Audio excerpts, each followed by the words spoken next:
Ассаламу алейкум, урматтуу бир туугандар. Кабырдагы кыз болгон окуя. Биздин каналга катылып бөлүшкөндү унутпаңыз. Бир кишинин жалгыз кызынан башка эч кимиси жок болот. Кызын аябай жакшы көрөт. Кызы үчүн баарына даяр болот. Күндөрдүн бир күнү кызы оор дартка кабылып каза болот. Шордуу ата кызын өз колу менен кабырга коет. Кызын катуу кучактап көпкө ыйлайт. Адамдар атаны сооротуп үйүнө алып кетишет. Ата ыйлап үйүнө келе берет. Кызынын сүрөтүн карап, эч эле кызынын каза болгонун элестете албай коет. Кошуналары кишинин таянычы болуп баардык чыгымдарды төлөшөт. Арадан бир канча күндөр өтөт. Ата кеткен чыгымдарды төлөп бермекчи болот да капчыгын издеп баштайт. Эч эле таппайт. Эстеп көрсө кызы менен кабырга киргенде жанында экенин, ошол жерге түшүп калганын эстейт.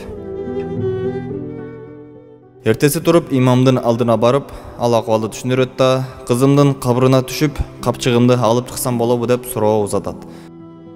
Ооба, болот деп имам өз жообун берет. Ата болсо түз эле кабырды көздөй жөнөйт, казаары менен капчыгын таап алат. Бирок ата кабырдан эмнени көрдү? Ата байкуш кыймылдабай катып калат. Себеби кабырда кызы жок болчу. Бир аздан соң кызын тизеси, жүзү күйүп кеткен абалда көрөт. Ата кабырды кайра көмүп, коркуп үйүнө жөнөйт. Үйүнө келип, катуу чарчаганга уйку басып уктап кетет. Түшүндө кызын көрөт.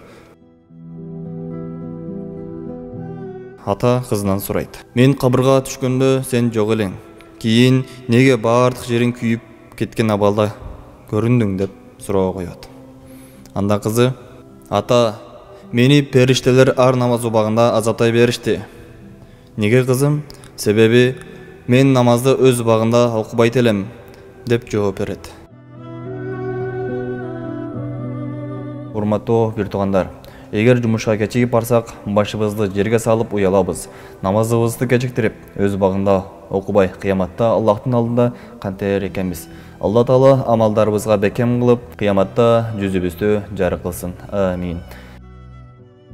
Видеону көп адам көрүшүнө себепчи болуңуз. Ал үчүн болгону видеого лайк коюп, каналга жазылганды унутпаңыз.